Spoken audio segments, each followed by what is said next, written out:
All right, just we went ahead and worked out today. We normally don't do quite as much on Monday, but we don't know what's going on here the next 2 days. So we're changing our routine up just a little bit to make sure that we're going to be able to get some reps in and some practice. And, obviously Navy runs something that's highly unusual offensively, and then they do some different things on defense as well. They're a little unique over on that side of the ball. Also, really proud Cam Sample was named AAC Defensive Player of the Week, which is a great honor for Cam, and I think he was very deserving of that award. He played an outstanding game. Tajay Spears was on the honor roll for the AAC as far as offense was concerned. He also had a great game. I think he had 11 carries for 105 yards and 2 catches for 30 yards. So that's neat that those guys got some recognition. We had an opportunity last evening we watched the tape of the game and we're able to go over a lot of different situations and that come up in a real ball game, and I think it was a good learning session for our student athletes, and they're going to glean a lot from this game, both physically and mentally, for the future ball games. We know we're going to find a different Navy team. I've listened to Coach Ken talk about how he wished he had scrimmaged more. I was singing the blues on that after the ball game on Saturday night as well. And I've heard he's been scrimmaging quite a bit recently. So we're going to see that tough, hard-nosed Navy team. They're very disciplined, very physical, and we got to match all those things. We play them Saturday afternoon, I guess Saturday morning, going to 11 o'clock. So that's exciting. Any questions? Coach, do you think that Cam is definitely an NFL player? And, I know the defensive line was dominant, but he especially on Saturday night, do you think he has a very bright future in the NFL? I really do. I think he's got tremendous movement. He's a pro measure, 6'3", 280, a little over 280. He really has got great change of direction, smart, uses his hands well. He can play inside and play a 4-eye for us. He can also play outside edge of tackles. He get off blocks is what he does a good job. Really smart, intelligent young man, both in the classroom and playing football. So I think there's no doubt about it. He's playing great for us. He's done a fabulous job, and I've never coached in the NFL, but I've had a lot of guys who've gone on and played, and I certainly think he's one of those guys who's going to be able to do it. Can you talk about the report of the contract extension? Is that accurate? And if so, how do you feel about it? Well, I'm fired up. My wife and I are excited about it. We love New Orleans. We love Tulane. Great school. We've got a great group of young men playing for us. I think the future is extremely bright. We've got a great class that we signed last year. We feel like we got a great group committed. And, I just, this has been a great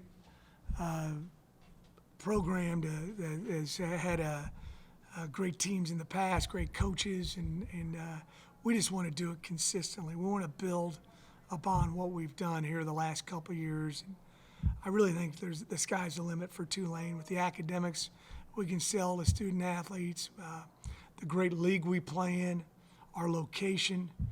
All those things are pluses, and no reason why we can't have high-end academics and be a football powerhouse, and that's what our goal is. Did they approach you, or how did this all get started, Coach? Well, they approached me on it, and to be honest with you, I think it's been done for quite a long time.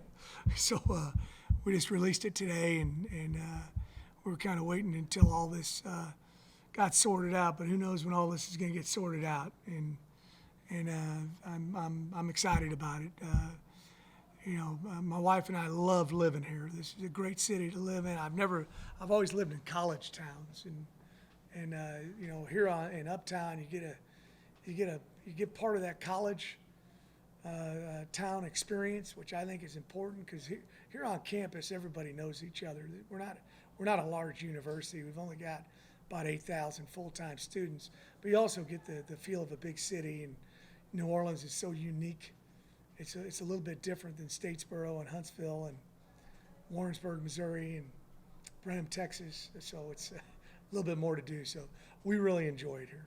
Love it. Willie, you've talked in the past about coaches coming up to you at conventions and congratulating you for going 6-6, and you feel like that's good, but you feel like you can do a lot better. Do you feel like this is a program that can do a lot more? I really do. I think that it's, and as I've said many times before, they've had great teams here. It just hasn't happened consistently. Obviously we made the big move up conference-wise up to the AAC, and I think people are starting to understand what a great conference the AAC is. But I don't, there's no reasons why we can't get it done. And we've had really good continuity with staff. I've got great assistant coaches, great coordinators. I got to do a super job of trying to keep those guys, but this is a great place to live and a great place to coach, a great university to work for. I enjoy working for Troy Dannon. He tries to help us every step along the way, and he and I have a good relationship. And I try to, I see the big picture athletically as well, and try to do what I can to help the athletic department as well. But he's fun. Dr. Fitz, our president, is aces. He's heck. Matter of fact, a bunch of our guys we're gonna stay in a hotel the next couple days. Just to make sure that everything goes well. With the next few days. So, but there's no reason you can't do it big here at Tulane. So the hotel is to shield against COVID, or is that for the storm, or what? Well, we're shutting down the storm. It's all the power's going off here in the Wilson Center here at 2:00 today. So we got a bunch of guys on campus. It's just being preventive. I've been through a lot of these deals where it hasn't happened. You all, I know Ed and Gary probably for sure have been where it's been for real. So we take all these possibilities seriously, and that's why we're going to move these guys for at least the next couple days so they can be safe. Coach, when you look at the kind of the landscape or topography of college football, there's so much movement. Do you think it gives you an edge in recruiting when you can tell a young man, hey, there's no doubt that I'm going to be your coach? That's what I tell them when the last few months I've told them that, I got a contract that runs through 2027. I've already been telling some recruits this, and, I'm going to be your head coach the whole time you're going to be here. And I got a lot of coaches, on my staff that I really think are going to be here for a long period of time. They love New Orleans. It's a unique experience for them. And I've had a couple of my coaches tell me it's the first place they've ever been where they have friends outside the coaching staff. Most of the time coaches are, they're just hanging out with each other all the time, and they don't really know a lot of other people. So I think that's neat for my coaches. So yeah, I do think that's a big deal in recruiting, to be able to tell kids and hey, I'm going to be your head football coach. And that shouldn't be the only reason a kid picks a university, but I think it's a very important one. I tell them all the time, number one, better be academics. What are you going to do with that degree for the next 40 years of your life? That's the number one thing we sell. I know that. Spears had a big day Saturday.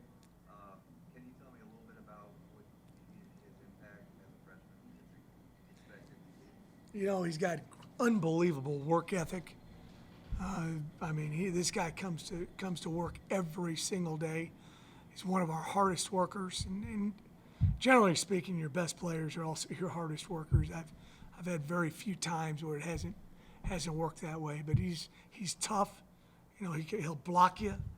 You know, sometimes you get guys that, you know, are receiving passes or carrying the ball, and sometimes they don't want to do those extra things. You know, and he's a tough, hard-nosed competitor, and he's as good a blocker as we've got. There was 3 or 4 times during camp when we had some big linebackers blitzing in the A gap or the B gap, and he met them at the line of scrimmage and put them on their backs, which is unusual for a running back to do. So we love everything about him. He catch the ball. He's assignment sound. He's good inside and outside. I think he's only going to get better. Coach, is part of the master plan, you've got some really good assistant coaches as far as taking care of those guys, and a guy like Will Hall, who is, you know, acknowledged as a real offensive forward thinker, how difficult do you think it will be to hold on to somebody like that? Well, I just go every day, and I just treat these assistants as good as I can. I think we've got a great work environment. You know, I've been an assistant coach before. I've been a coordinator before, you know, and I've been a head coach a long time. And I was really blessed when I came up through the ranks to work for great head coaches, and you know, that work, you know, the style of hours that you keep. You know, these guys are all family men too, and I try to give them an opportunity to, you know, be around their families as much as they can. I have the families up here at the offices as much as they want to be. It's different now with the pandemic, but you know, all those guys, you know, I'm very fortunate. I've got a great group of coaches, and you know, would love to have them here as long as they want to be here. But you know, I don't get in anybody's way. If someone feels there's a better opportunity out there for them, I'm here to help them. You know, and you know, I lost a couple of great coaches last year, in Kevin Peoples and Chris Hampton, and they had some great opportunities.